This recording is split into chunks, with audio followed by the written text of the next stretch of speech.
ជំរាបសួរពុកម៉ែបងប្អូនទាំងអស់គ្នាថ្ងៃនេះចង់មកធ្វើម្ហូបបួសហើយម្ហូបបួសនេះគឺរបៀបខបងប្អូនបើនិយាយទៅគឺជារបៀបខ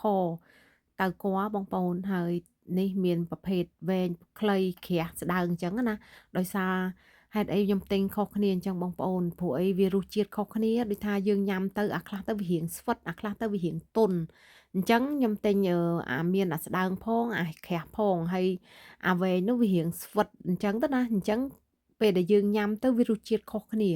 ហើយអានេះគឺជាសារាយសមុទ្រមួយប្រភេទសារាយសមុទ្រអាក្រាស់ៗហ่าបងប្អូនដែលគេច្រើនតែយកមកធ្វើស៊ុបមីស៊ុបដាក់ក្នុងមីសូអញ្ចឹងណាហើយនិយាយទៅគឺខហ្នឹងគឺយើងដាក់លាយចូលគ្នាទាំងអស់អញ្ចឹងហ្មងបងប្អូនគឺរសជាតិវានឹងពេលដែលយើងញ៉ាំយើងអាចហាន់ជាស្ដើងៗយកមកលាយទឹកត្រីខាប់ហើយមានម្ទេសមានខ្ទឹមអីអញ្ចឹងទៅនិយាយទៅគឺប្រភេទនេះគឺជាម្ហូបបួសតែម្ដងបងប្អូនដោយសារម្ហូបបួសនេះមិនថាអ្នកអត់ញ៉ាំបួសនិងអ្នកញ៉ាំបួសគឺញ៉ាំបាន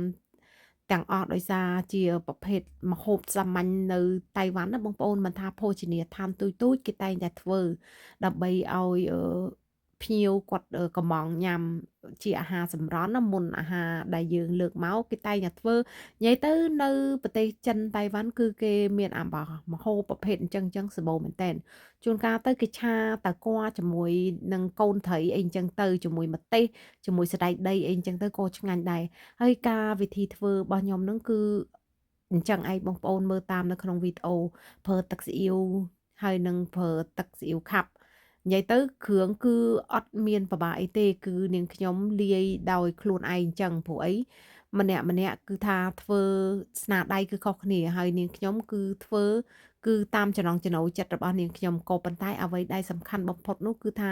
យើងលាយគ្រឿងឲ្យប្រៃផ្អែមមកហ្មងអញ្ចឹងណាតែបើចិនគេអត់មានផ្អែមទេបងប្អូនគេច្រើនតែអឺ ប្រៃច្រើនតែប្រៃជួនកាលវាអត់សឹងប្រៃផងដោយសារមកប្រភេទនេះគឺគេដាក់តែយកក្លិនទេក៏ប៉ុន្តែពេលដែលយើងញ៉ាំយើងអាចប្រើទឹកស៊ីអ៊ីវខាប់ជាមួយនឹងខ្ទឹមសម្ទេសអីចុចពីក្រៅអញ្ចឹងបានបងប្អូនហើយក៏ប៉ុន្តែដោយសារខ្ញុំត្រូវការរៀងដិតបន្តិចអញ្ចឹងគ្រឿងខ្ញុំលាយហើយអ្វីដែលសំខាន់គឺមកកញ្ចប់ដែលខ្ញុំដាក់ហ្នឹងគឺអាហ្នឹងគឺសំខាន់បំផុតតែម្ដងបងប្អូនដោយសារវាមានជាតិក្លិនប៉ូយកាក់ក្លិនថ្នាំចិនសែបងប្អូនអញ្ចឹងគឺខប្រភេទនេះគឺវាត្រូវតែមានមួយក្លិនរសជាតិហ្នឹងតែម្ដងបើអត់មានក្លិនហ្នឹងទេគឺអត់ឆ្ងាញ់តែម្ដងបងប្អូនហើយគ្រឿងរបស់ខ្ញុំហ្នឹងគឺខ្ញុំដាក់ដំខ្ទឹមដាក់ខ្ញីដាក់អីអញ្ចឹងទៅដើម្បីបង្កើនរសជាតិឲ្យវាកាន់តែឈ្ងុយហើយខ្ញុំដាក់ម្រេចខ្មៅហ្នឹងទាំងគ្រាប់ខ្ញុំអត់ដំទេបងប្អូនគឺខ្ញុំដាក់ទាំងមូលតែម្ដងមកងាស់នៅក្នុងស៊ុបនឹងតែម្ដងដាក់នៅក្នុងទឹកដើម្បីឲ្យវាមានបង្កើនរសជាតិឈ្ងុយក្លិនម្រេចផងដែរហើយក្រោយមកគឺខ្ញុំថែមពងទា10គ្រាប់ទៀតបងប្អូននិយាយទៅមួយមុខនេះគឺថាយើងអាចញ៉ាំជាអាហារសម្រន់ញ៉ាំលេងអញ្ចឹងណានិយាយទៅញ៉ាំយកឆ្អែតបានបងប្អូនយើងមិនបាច់ញ៉ាំបាយញ៉ាំអីដូចយើងញ៉ាំពងទាមានតៅគាន់តិចតួចអីអញ្ចឹងនិយាយទៅ